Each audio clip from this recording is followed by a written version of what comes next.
안녕하세요. 워런 버핏처럼 매일 신문을 박전무 함께 읽으면서 투자의 고수가 됩시다. 웜의 신박 오늘 6월 4일 수요일 순서 시작하도록 하겠습니다. 네, 화면에 보이는 제 모습을 보고 제가 깜짝 놀랐습니다.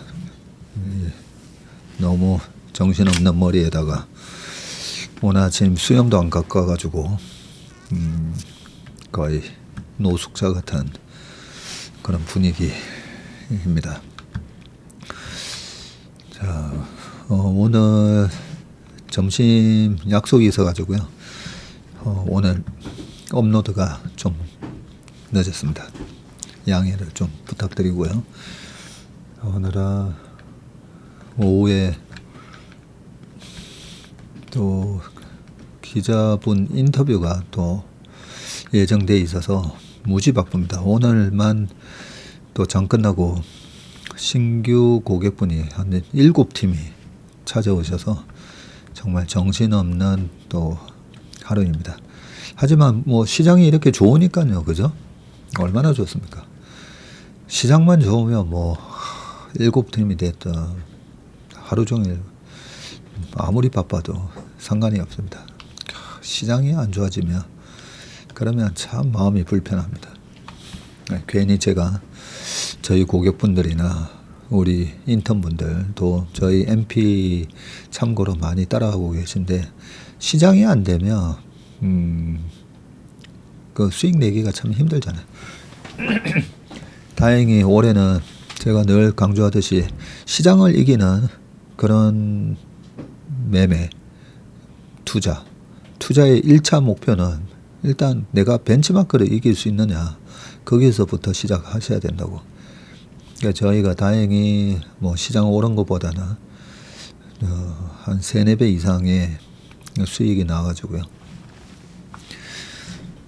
저희 매니저들이 참 열심히 해준 그 덕분에 수익이 잘 나서 참 다행이다 하는 생각도 들고, 한편으로는 작년 하반기에 시장이 또 많이 안 좋을 때 그때 이탈하셨던 고객분들도 꽤 있으시거든요. 그리고 좀 회복된다 싶을 때 또 이탈하신 분들도 계시고, 그래서 그분들한테는 좀 죄송해요. 최근 6개월 동안에 수익이 무지막지하게 많이 났는데, 어쨌든 그동안에 한 2년, 3년 가까이 이 지루한 장에, 그죠? 22년 한 5월달부터 시작을 하셨던 분들 입장에서는 23, 24, 한 2년이 넘어가는데 이 지지부진한 시장에 만족할 만한 수익이 안 나오다 보니까 거기에 좀 못 견디시고 이래 나가신 분들도 꽤 있으신데, 그분들한테도 좀 죄송합니다. 이번에 제대로 된 저희하고 궁합이 맞는 장에 딱 왔는데, 궁합이 맞다기보다는 어떻게 보면 실적 장세라고 했잖아요. 23년도에 2차전지 같은 경우에는 실적을 동반하지 못한 주식이다 보니까 저희가 23년에 아주 화끈한 수익을 못 냈었는데, 그때도 뭐 나쁘지는 않았는데 화끈한 수익을 못 냈는데, 이번에는 그래도 조선방산 피부미용 이런 것들이 전부 다 실적 동반 성장주다 보니까 저희가 추구하는 저희의 투자 스타일에 좀 맞는 장이 되다 보니까 올해는 좀 수익이 잘 나고 있습니다. 하여튼 이대로 이번에 새로운 대통령도 당선이 되셨고, 그분의 공약대로 오늘 그분 관련된 기사 뒤에 2개나 다루고 있습니다. 그러니까 정말 공약하신 대로 5,000포인트를 갈 수 있는지, 그런 내용까지 담아서 말씀을 드리도록 하겠습니다. 댓글 딱 몇 개만 보고 가겠습니다. 창원에 사는 인턴입니다. 전무님께서 올려주신 트레이딩 영상 보고 주식 인생 7년 만에 처음으로 트레이딩이란 걸 해봤습니다. 그전에는 묵묵하게 어떻게 보면 미련하게 투자를 했습니다 하면서 이런저런 얘기를 해주셨습니다. 우리가 축구든 배드민턴이든 탁구든 잘하려면 제일 기본이 뭐죠? 체력이잖아요. 체력이 일단 우선이 돼야 되고, 근데 체력만 가지고 배드민턴 잘 칠 수 있습니까? 탁구 잘 칠 수 있습니까? 안 되잖아요. 테크닉이 있어야 됩니다. 이 테크닉, 트레이딩이라는 개념도 테크니션의 영역이다 보니까 분명히 우리가 테크니컬하게도 접근하실 줄 알아야 됩니다. 부록의 덕분에 매일매일 새로운 경험과 도전을 하고 있습니다. 한스 서려놓고 뛰어보니 부록이시군요. 투자할수록 제가 제 생각이 굳어져서 열린 마음을 갖자고 다짐하는데 제가 이상한 사람은 아니라고 생각하고 오늘도 하루하루 열심히 살겠습니다. 네. 그 마음가짐이 우리가 연초에 New Year's Resolution이라고 해서 새로운 새해 결심 같은 거 하잖아요. 근데 오래 못 가잖아요. 그래서 마음 먹는다고 다 그게 되는 건 아닙니다. 계속 끊임없이 나 자신을 세뇌시키고 다짐을 하고 해야 됩니다. 그 세뇌시키고 다짐을 어떻게 하냐고요? 어떻게 하겠습니까? 기도로 하는 거죠. 기도. 그래서 웬만하면 종교를 가지시는 게 좋다라는 말씀을 드립니다. 불교가 됐든 성당을 다니시든 교회를 가시든 이 기도의 힘이 바로 나의 마음가짐을 매일매일 새롭게 다짐을 하는 그런 효과가 있다 보니까 작심삼일이라고 하는데 왜 작심삼일이냐면 그렇게 마음 먹고 3일 지나서는 그렇게 작심을 안 하잖아요. 근데 기도는 매일매일 작심을 하는 거거든요. 그래서 3일이 되기 전에 또 내가 작심하고. 그래서 종교인들이 성공을 한 이유가 왜 성공하신 분들 중에는 종교인들이 많으시잖아요. 기독교가 됐든 불교가 됐든. 왜 그러실까 생각해 보면 기도를 많이 하셔 그렇구나 라는 생각을 합니다. 자, 이것도 잘못하다가는 3000% 또 빠지기 쉬운데 전무님께서 매일 다녀오시는 삼천포가 사천과 합병되면서 사천시로 되었어요.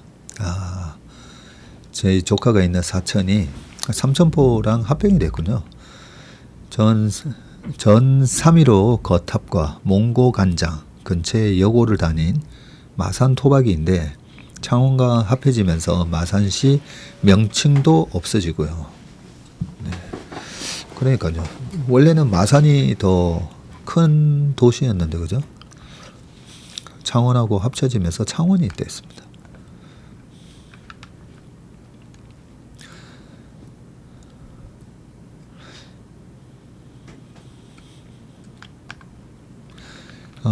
레나님이 그 1등 매니저 따라하기 이 포트반 잘 보고 있는데 1등과 2등님의 내용을 같이 보는 게 도움이 되는 것 같습니다. 1등님 기존 포트가 너무 좋으셔서 추가 내용이 없기도 하고 또 1등, 2등 분이 스타일이 달라서 나는 어떻게 해야 할까라는 생각을 많이 하게 되기도 하고요. 그런데 2등이 바뀌었다고 해서 혹시 이번에 포트도 앞으로도 같이 보여주실 수는 없을까요? 하셔서 제가 지금 우리 퀀트 모델이 지난달에 14%인가 수익이 나면서 3등에서 2등이 됐어요. 그래서 지금 포트폴리오 매니저 양성 과정인 1등 매니저 따라하기 거기서 저희 회사 매니저 중에 MP 수익률 올해 들어와서 1등 매니저의 포트폴리오를 한번 따라 해보면서 이렇게 포트폴리오를 짜는구나 한번 연습해 보시는 그런 계기로 3개월 과정을 만들었잖아요. 거기서 제가 2등 매니저 포트폴리오도 같이 보내드리고 MP 변경이 있을 때마다 그날 3시에서 3시 15분에 안내를 드리지 않습니까? 근데 지난달 말로 마지막 날 수익률로 3등이 2등이 된 거예요. 근데 3등은 콘트예요. 한 달에 한 번씩 들어가는 이 콘트 모델이 지난달에 14% 내면서 2등이 돼서 그래서 일단은 2등이 바뀌었습니다. 그런데 기존 2등의 포트를 따라 하시던 분들 입장에서는 그 2등 포트가 3등이 되면서 변경 내역을 아실 수가 없으니까 아마 조금 나는 사실은 2등 따라가고 있었는데 그런 분이 충분히 계신 것 같아서 제가 계속 그 기존의 2등 매니저의 MP 변경 내역도 같이 보내드리라고 얘기는 해놨습니다. 그러니까 걱정 이제 안 하셔도 됩니다. 우리 바쌤님이 트럼프로 나스닥도 롤러코스터네요. 주말 원전에 관한 영상이며 채슬리 AI 영상도 너무나 유익했습니다. 정치에 관심이 없으시다니 아쉬우면서도 다행입니다. 관심이 없는 건 아니고요. 계속 보죠. 이 견눈질로 우리나라 정치 제발 정치가 3류다 4류다가 아니라 우리 정치도 1류가 돼야 될 텐데 막 그런 생각하면서 이 견눈질로는 봅니다. 그런데 이제 속으로 제가 저 바닥에는 절대 들어가지 않겠다. 그러면서 일부러 이 정치인들 만나는 걸 좀 꺼려하고 뭐 유력 정치인이 오시는 자리니까 가끔씩 이제 저한테도 연락 오거든요. 그럴 때마다 죄송합니다. 제가 그러나 중요한 선약이 있습니다 하면서 웬만하면 안 만납니다. 근데 가끔씩 저희 뭐 고등학교 선배분이나 박전무 금융 강국이 되려면 뭘 어떻게 해야 돼? 라고 물어보시거나 최근에 그 금융에 관한 걸 질문을 한 번씩 하시는 분이 계시거든요. 그럴 때는 제가 친절하게 답변을 드립니다. 왜냐하면 우리 정치인 분들도 금융에 대해서 좀 아셔야 되잖아요. 제일 중요한 게 사실 금융 아닙니까? 그죠? 금융, 그 다음에 우리나라의 제조업, 그리고 우리나라의 여러 가지 소프트웨어, 파워, 컨텐츠, 문화, 뭐 안 중요한 게 없겠지만은 금융을 모르고 다른 거 아무리 잘 해놔봐야 금융으로 다 뺏길 수가 있기 때문에 그래서 정치인 분들이라도 이 금융에 대해서 좀 조언을 해달라 그러면 언제든지 가서 얘기를 해드립니다.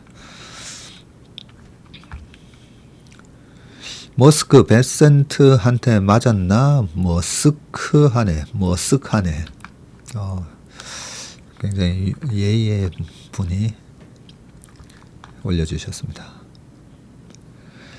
그리고 유튜브에 요즘 제 사칭하는 채널, 밴드 이런 게 되게 많아졌습니다. 딱 보면 티가 나죠. 말투도 이상하고 사진은 우리 채슬리 TV랑 여기저기서 이제 캡처해 와가지고 똑같은 사진을 붙여놓고 있는데 절대 조심하셔야 됩니다. 뭐 3자 보내고 7자 보내면 무료 급등주 뭐 알려준다. 그런 거 전부 사기입니다. 세상에는 참 악마들이 많다는 생각이 듭니다.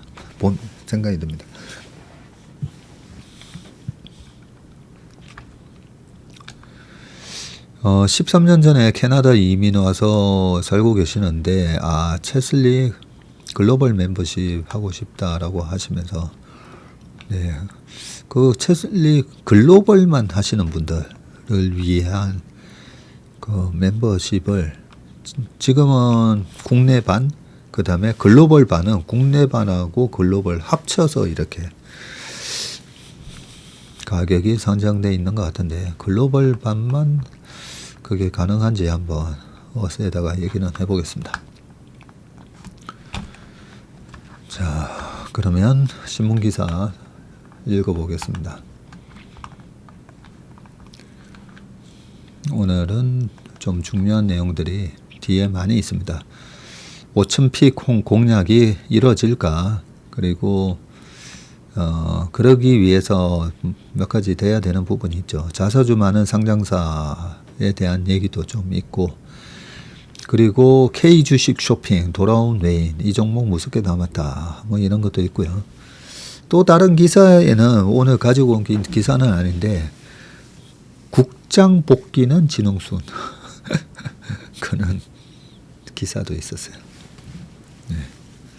근데 항상 너무 막 교만하게 얘기하는 사람의 종목이라든지 아니면 대중들이 너무 비관적일 때 그럴 때는 들어가서 터진 적이 거의 없는 것 같아요. 터진 적이.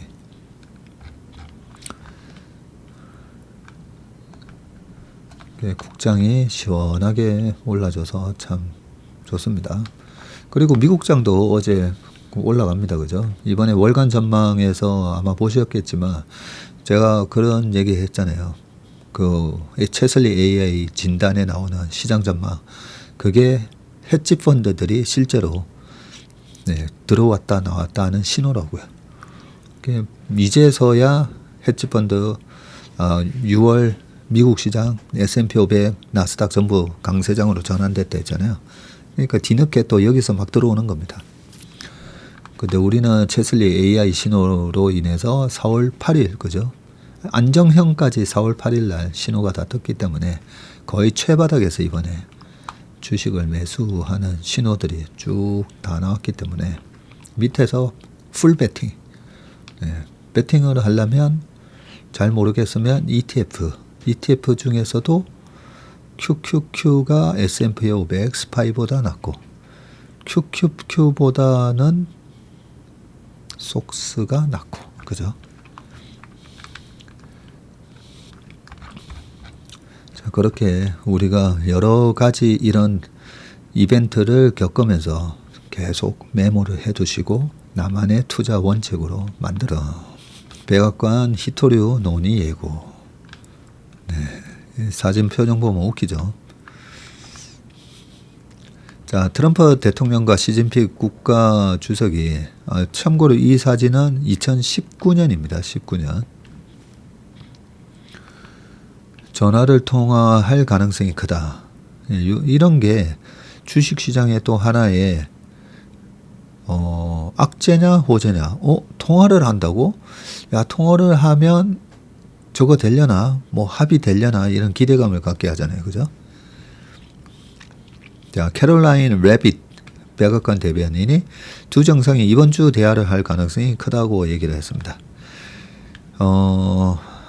트럼프 대통령과 시 주석이 통화하며 지난달 10일에서 11일 제네바 회담에서 이뤄진 관세 합의 이후 이행을 둘러싼 이견을 조율하게 될 것으로 보인다.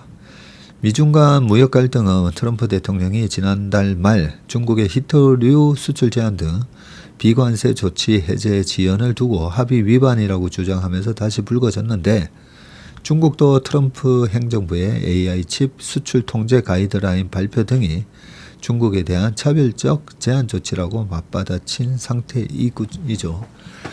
중국은 다만 트럼프 대통령이 문제 삼은 히토류에 대해서 별도로 언급하지 않고 있고요. 중국 정부는 최근 독일 폭스바겐의 히토류 자석 수출 허가를 승인한 데 이어서 유럽 반도체 업체를 상대로 히토류 수출 허가 절차를 설명했으나 미국에 대해서는 아직까지 히토류 공급을 재개하지 않고 있습니다. 좀 이제 어느 정도 30%를 때리든 25를 하든 이제 그 악재가 뉴스화 돼야 되는데 이번으로 그죠? 상수가 돼버리면 불확실성이 없어지잖아요. 근데 여전히 또 계속 어떻게 될지 모른다는 이게 변수가 돼버리면 계속 스트레스를 줄 건데 이번에 과연 전화를 하면서 합의가 될까 싶긴 하지만 잘 되기를 기대해 보겠습니다.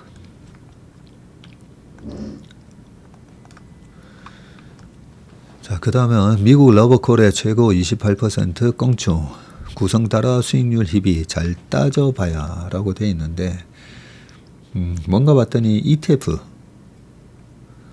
원자력 ETF 순자산이 1,000억이나 증가했군요. 원자력 ETF 비교라고 되어 있고요. 하나로 원자력 실렉트는 최근에 1개월 동안에 무려 26.4% 났습니다.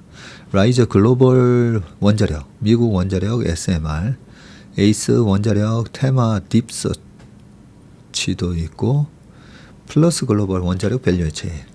근데 ETF 하실 때는 항상 그죠? 내가 사는 ETF의 구성 종목은 뭔지 반드시 보셔야 됩니다.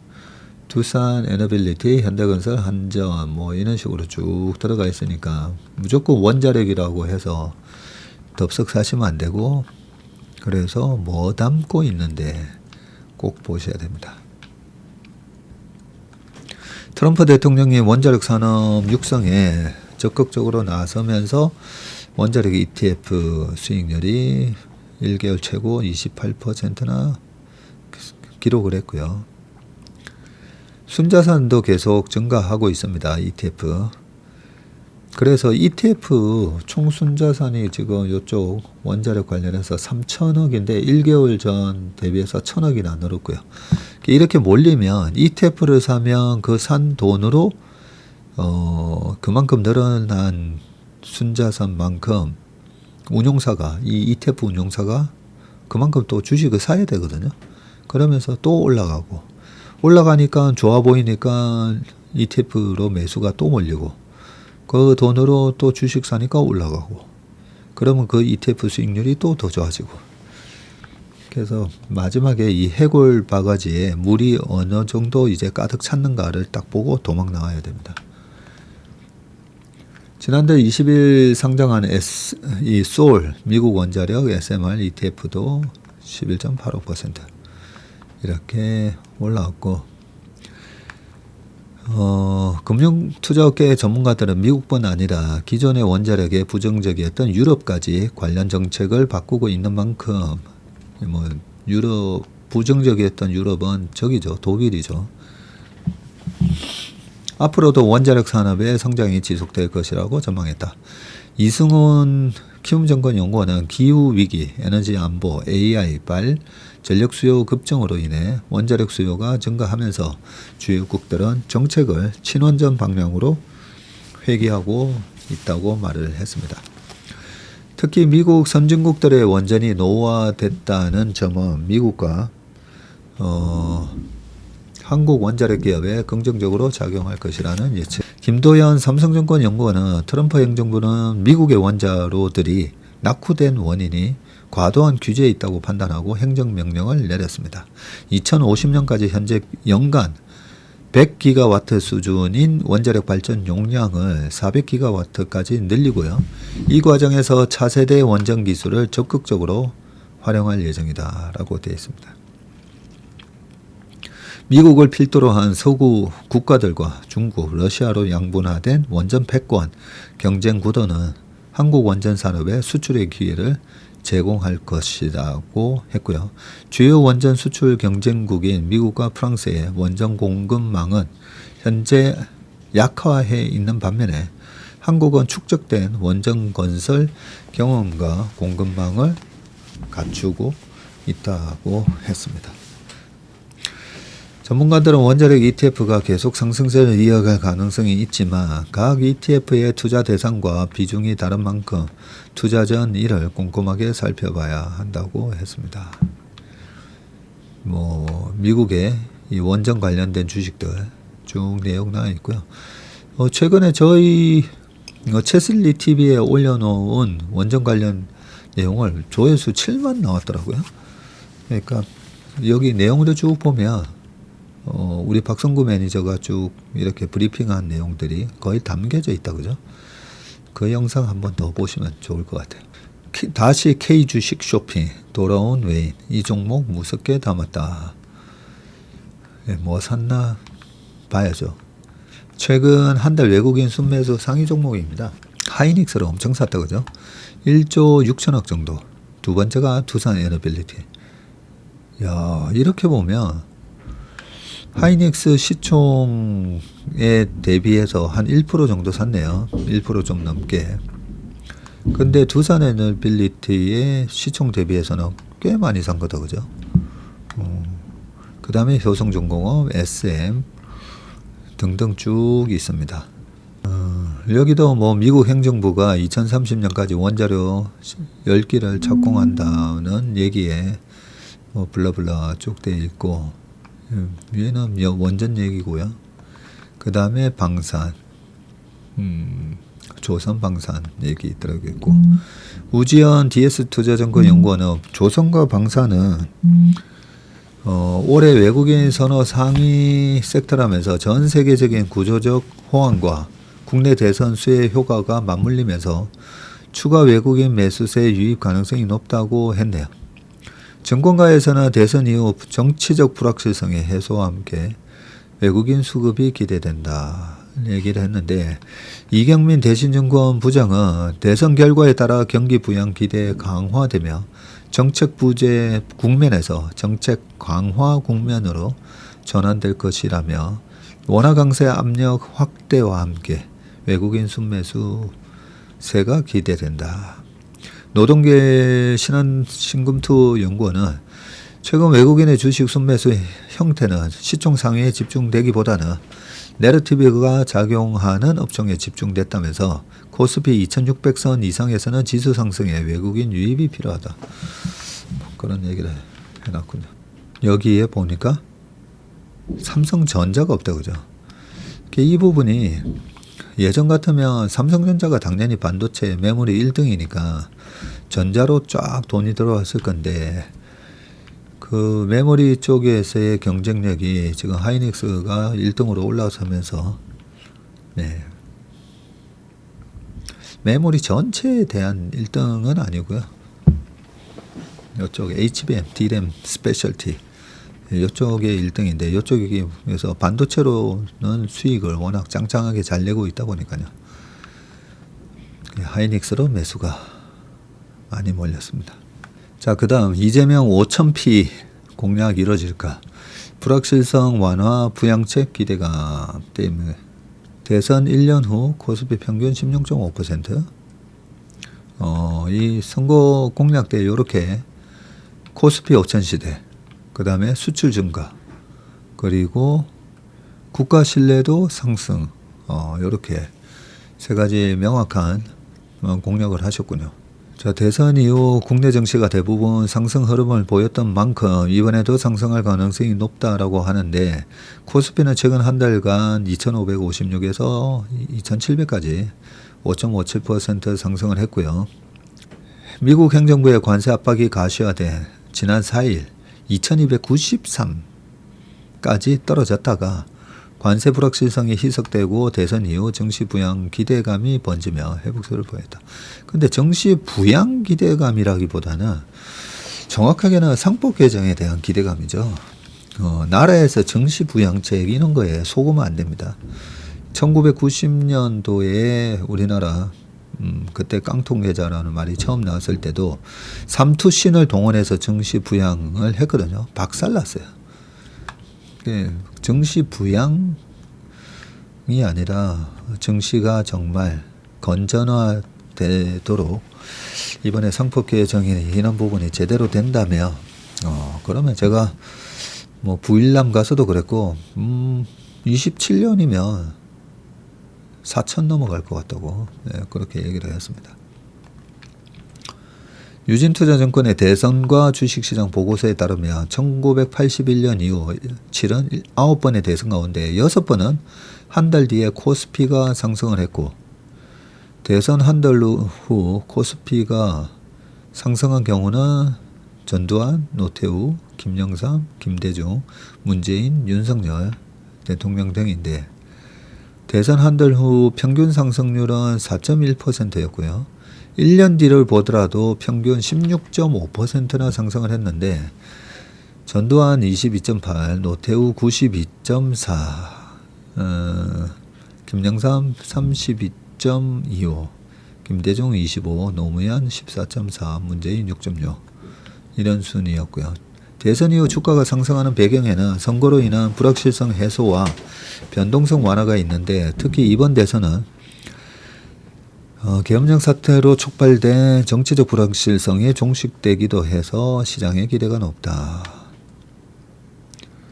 물론 대선이 항상 주가 상승으로 이어진 건 아니고 노무현 마이너스 10.3, 이명박 마이너스 6.8, 박근혜 마이너스 0.3. 대통령 당시엔 대선일 이후 한 달간 코스피가 내렸고요. 대선일과 통상 2달가량 차이가 있는 취미를 기준으로 보면 1개월간 하락한 경우가 대부분이다라고 합니다. 새 정부에 대한 기대감만큼 대변수 역량도 큰 탓인데 이명박 정부는 글로벌 금융 위기, 그리고 박근혜 정부는 세계 증시 부진을 겪었고 윤 정부도 러시아 우크라이나 전쟁과 고물가 고금리로 인한 경기 침체 우려가 작용을 했죠. 이번에도 트럼프 관세라는 리스크가 있습니다. 한지영 키움증권연구원은 5월 중 코스피가 2700을 터치했는데 기존 주도주의 약진뿐 아니라 신정부 정책 기대감도 한몫했다 돼 있고, 허재한 유진투자연구원도 새 정부가 문재인 정부의 부동산 정책 후유증을 반면교사로 삼으면 정시 정책이 상대적으로 수혜를 받을 것이다. 새 정부에서 민생과 내수 경기를 살리기 위한 정책들이 본격적으로 가동될 가능성도 긍정적이다. 근데 이런 말들이 왜 안 맞냐면요. 국내 경기 부양 뭐 이런 거 같은 게 중요한 게 아니잖아요. 왜냐면 주가가 오르려면 시가총액 상위 종목들 이때 쭉 다 올라야 되거든요. 뭐 모두가 다 오르는 건 아니겠지만 대부분은 우리나라는 수출 기업들이에요. 근데 수출 기업이 증시 부양한다고 수출 기업 주가가 오릅니까? 그죠? 수출이 잘 돼야 되죠. 그래서 사실 대통령 선거 이후 뭐 어쩌고 저쩌고 지금 많이 적혀 있지만 실제로는 그 대통령 뭐 1년 여기 1년 보면 다 돼 있잖아요. 1980년도 노태우 87년 87년에서 88년까지 시장이 원화 가치 절상 때문에 일본 증시랑 우리나라 증시랑 아시아 버블 시절이었으니까요. 그죠? 예, 그러니까 이게 뭐 정책 모멘텀이나 이런 것 때문에 오른 게 아닙니다. 이게 김영삼 대통령 취임하셔가지고도 94, 95년 보면 그때도 차이나 스토리 등 글로벌하게 경기가 92년까지 스태그플레이션 얘기하다가 93, 94, 95년 초까지 쫙 올라왔거든요. 예, 그게 글로벌 증시 흐름과 맞물렸던 거고, 맞물린 게 있고요. 김대중 대통령 때도 IMF 직후니까 98년 1월인가 2월인가 그때 취임하셨잖아요. 그러면서 시장 오르다가 빠졌다가 99년부터 엄청난 랠리가 왔습니다. 미국 시장 닷컴 랠리. 노무현 대통령하고 문재인 대통령 때 다 똑같습니다. 그래서 이때도 뭐 노무현 대통령 때도 집값 잡겠다고 많이 하셨지만 실제로 글로벌하게 저금리 기조화에서 엄청나게 집값이 올랐었잖아요.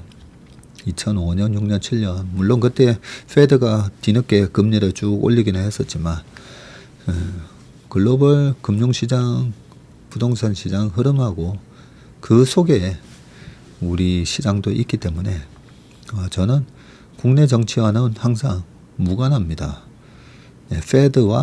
페드의 금리 정책이 우리 시장에 훨씬 큰 영향을 미친다. 그리고 미국과 선진국, 유럽의 선진국 경기, 중국 포함해가지고요. 네, 그게 훨씬 더 중요합니다. 그럼에도 불구하고 5,000포인트를 가기 위해서는 지금 우리 시장이 디스카운트 되어 있는 이유가 뒤통수 치는 그 증시 관행 때문이네. 그렇잖아요. 네, 그것만 없어져도 4,000은 저는 뭐 그냥 간다고 봅니다.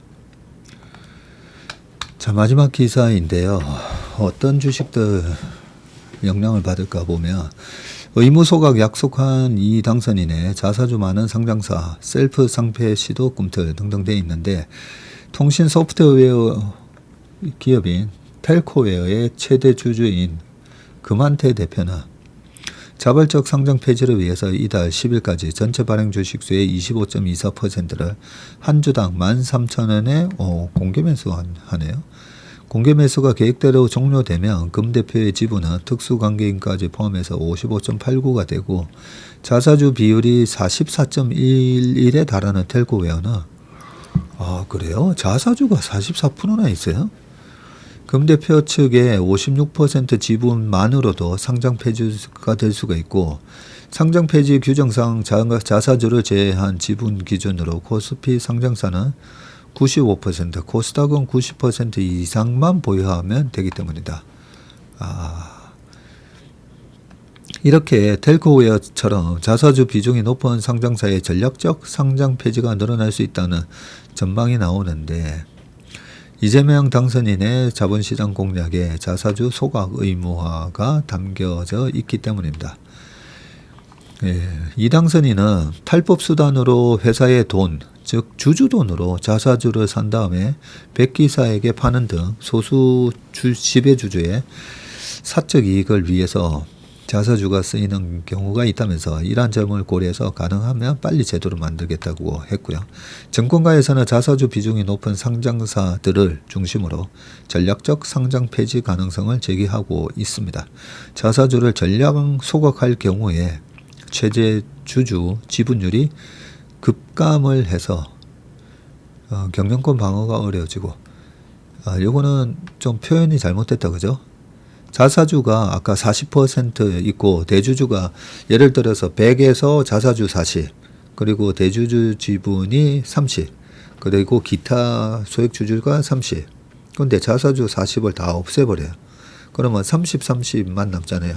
그러면 대주주 지분율은 50%로 올라가죠. 오히려 지분율이 급감한다, 유리 급감한다는 건 아니잖아요. 그죠?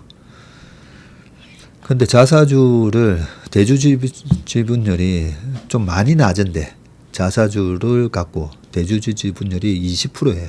근데 자사주가 40이에요.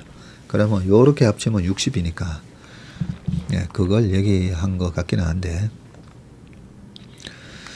자, 반면 자사주 비중이 높다는 것은 곧 회사가 적은 지분만으로 상장 폐지를 추진하기 수월한 구조라는 의미네요.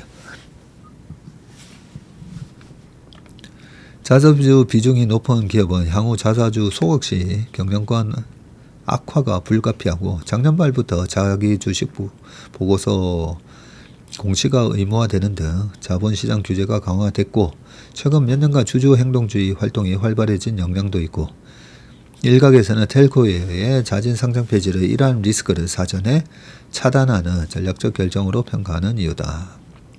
실제로 지난해 정부의 기업가치 제고 밸류업 프로그램이 시행된 후 올해 자사주 소각 결정 규모는 5월 말 돼도 21조에 육박했는데요.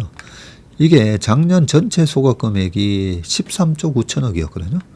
근데 불과 5개월 만에 21조를 소각을 했어요. 결정한다고.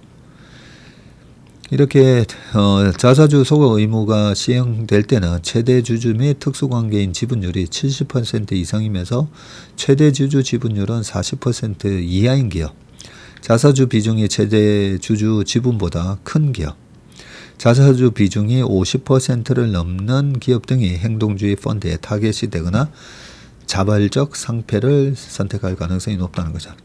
국내 상장사 중에서는 텔코웨어를 포함해서 부국증권, 오늘 많이 올랐다는데 신영증권, 일성IS, 조광피어, 인포바인 등이 해당 기준에 부합하는 것으로 알려졌는데 특히 신영증권은 52.6%, 인포바인은 51.5%. 와, 자사주 비중이 50%를 초과하군요. 그래서 신영증권이 거의 거래가 잘 안 된다 그러더라고요. 자사주로 거의 물량이 잠겨 있다 보니까. 일본에서는 전략적 상장 폐지가 급증하는 추세인데 일본은 2000년대부터 행동주의 투자 활동이 본격화됐고 정부는 23년부터 순자산 비율, 주가 순자산 비율, PBR 1배 미만 기업에 대해서는 배당 확대, 자사주 소각 등을 요구해 왔습니다.